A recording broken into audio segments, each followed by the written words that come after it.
I begin by bringing you greetings from Her Excellency, the Vice President of the Republic of Ghana, Jane Nana Opoku Agyemang. And I'm happy to state that I spoke to her yesterday morning, and she'll be back in the country before the end of next week. By God's grace, she's fully recovered, and she's going to come and go back to her duties. We pledged during the campaign. I am proud to inform you that key actions have already been undertaken to lay the foundation of our reset agenda. These efforts are not abstract, but they are grounded in the daily struggles of the Ghanaian people. About a swap being conducted by officers of the Ghana Immigration Service and an operation that had been sanctioned by the Comptroller General of the service to raid the streets of Accra of foreign beggars and also to disrupt networks of criminal elements. Adishima Konkonku TV Sunye Ebra Sensua Sunsama Yansaso and Edia Tuawi Namampenny John Dramani Mahama a Jesse Bay for Banaya Diaman and Shoneni Ghana for to a Tuabaman boom and wasita or the Abepim Ewan Cramante Mududuwa na Eniama Papa was Shagua Ponosua or Sandia Dumo Mino was Sanso sis to be media madishia one potomo na Ghana Immigration Service and so actually Nipa Babru 2000 a woman na kwa ho ifiri amanfoforo so aba o mamu a yesresesesrade ama sabri wo mo se dodo na yebesa edo mo akowonchi energy ministry so so musuafo sabri ahodene ho nsem a ene ba bia yigina no yigina kono ho ntutue no ho hyehyɛ fu a aka ene de ye hwehwɛ 1.1 billion yenya yebetumi de atofa ngo ni bi de aba beso de wo ho no so na tim de akoye ne me ho nsem nyina wa ha ena yabɔ no dobo a yebese mwedi amount. Abusuye bomodina abo ni ako ma subscribe, share, like it, and comment. About a swap being conducted by officers of the Ghana Immigration Service and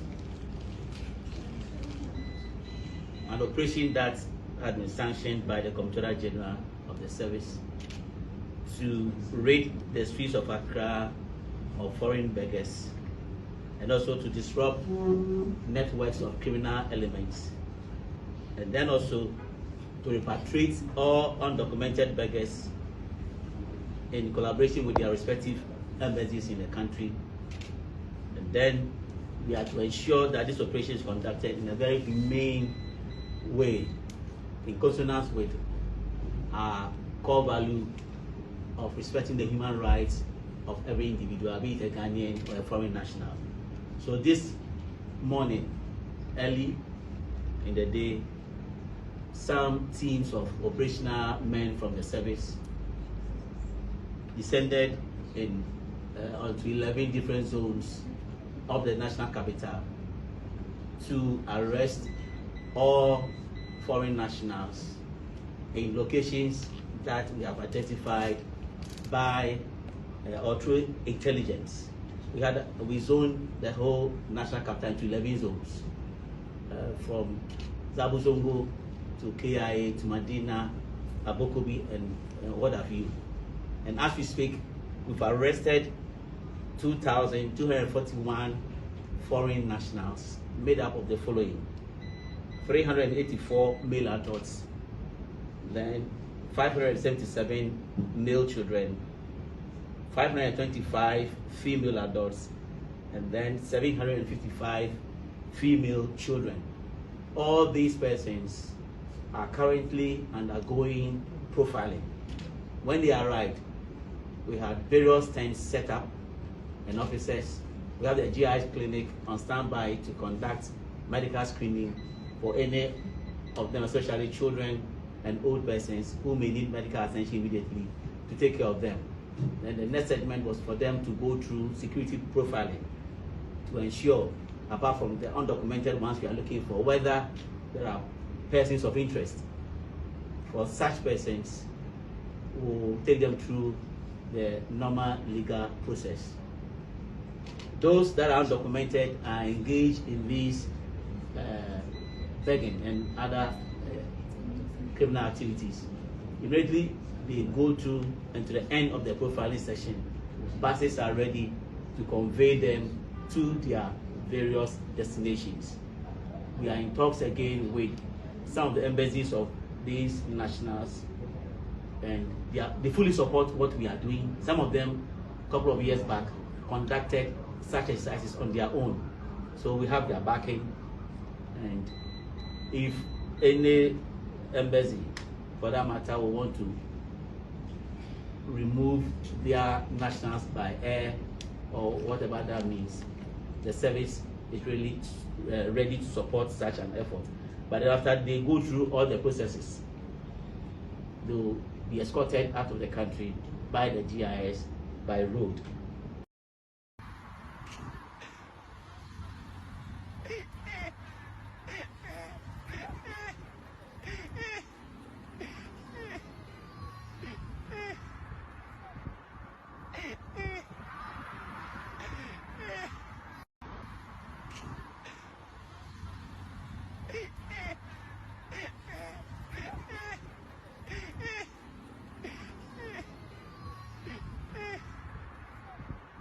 Nana Opoku Ajiman. And I'm happy to state that I spoke to her yesterday morning, and she'll be back in the country before the end of next week. Amen. By God's grace, she's fully recovered, and she's going to come and go back to her duties. It is with deep humility and heartfelt gratitude that I stand before you today here in Dodowa in the Greater Accra region as part of my national thank you tour.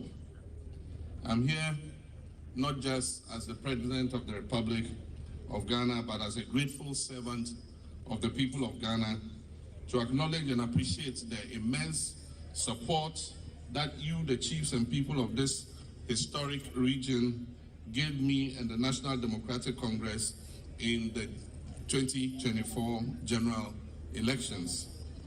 I say, Nyeyualadong. To all our chiefs and queen mothers who received me in your palaces with hospitality and poured libation and said prayers for our success, I say thank you very much. God richly bless you. Greater Accra region has always been strategic in Ghana's national development journey. As the seat of government, as the hub of commerce and finance, and a center of culture, the region carries the aspirations and struggles of our nation in many ways. Your votes, your encouragement, and your enduring faith in our shared vision for Ghana's progress were decisive, and I do not take them for granted. To the traditional authorities gathered here, Nime and Ame, the revered members of the Regional House of Chiefs, I thank you for your leadership, your counsel, and for being pillars of peace in a time when our democracy needed it the most. You've kept our traditions alive and provided a firm foundation upon which modern governance can thrive in Ghana. As president, I've always believed that a nation that forgets those who stand with it in times of need forgets its own future. And so if you see me here today, I'm just here to say, thank you, Greater Accra, for believing in us. Thank you, Greater Accra, for standing for justice, for standing for equity, for standing for a reset of our dear nation, Ghana. In fulfillment of the 120-day social contract we pledged during the campaign, I am proud to inform you that key actions have already been undertaken to lay the foundation of our reset agenda. These efforts are not abstract, but they are grounded in the daily struggles of the Ghanaian people, and especially of those who reside in our capital region, the Greater Accra. Let me acknowledge Tom, who is the Minister for Communications, Digital Technology and Innovation.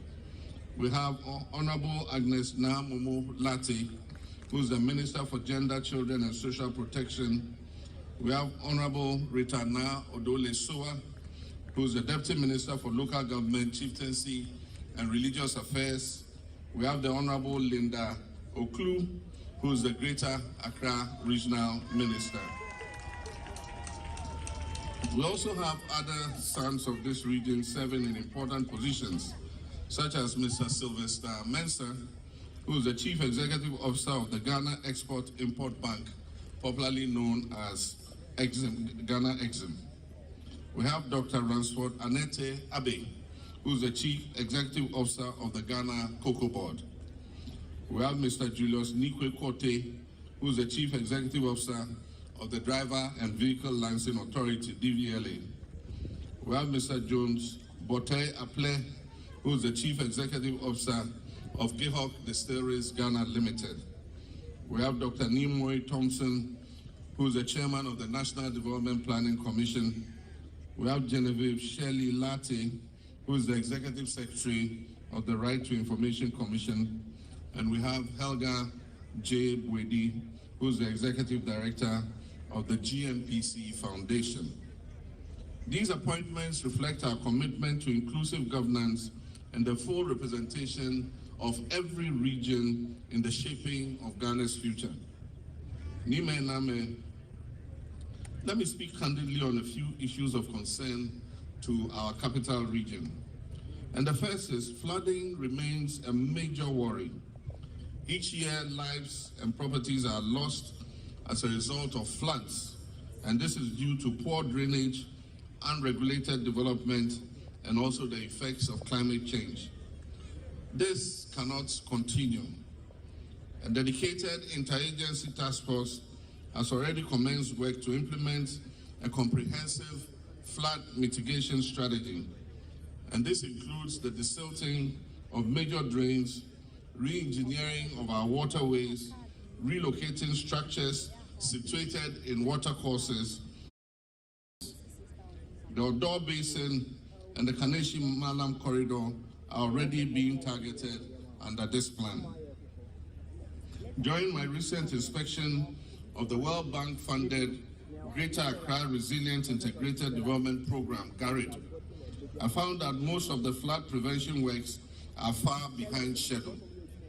While we await the completion of these projects, I call on all residents of Accra to avoid flooded drains during the rains and protect their valuable personal properties during the peak season of the rainy season in Accra, which starts from the end of this month till the end of June.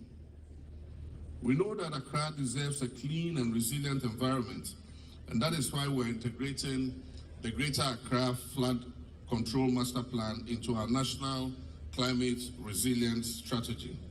Accra Power has just sent us a letter that by 18th, they will shut down the plant because we owe them more than $400 million.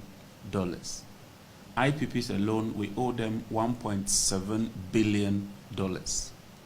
And so it's serious. I must be frank with you, Chairman. Today, as I sit here, this morning, my headache is how to get the next parcel of liquid fuel. The fuel we have will take us 2.6 days. We've placed order for fuel, but it has to be paid.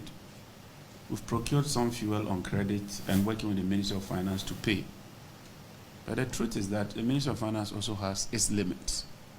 And so we'll be going to Cabinet to discuss how we can improve on the sector. And that is why we are pushing for some private sector participation in ECG's operations. It does not entirely solve the problem.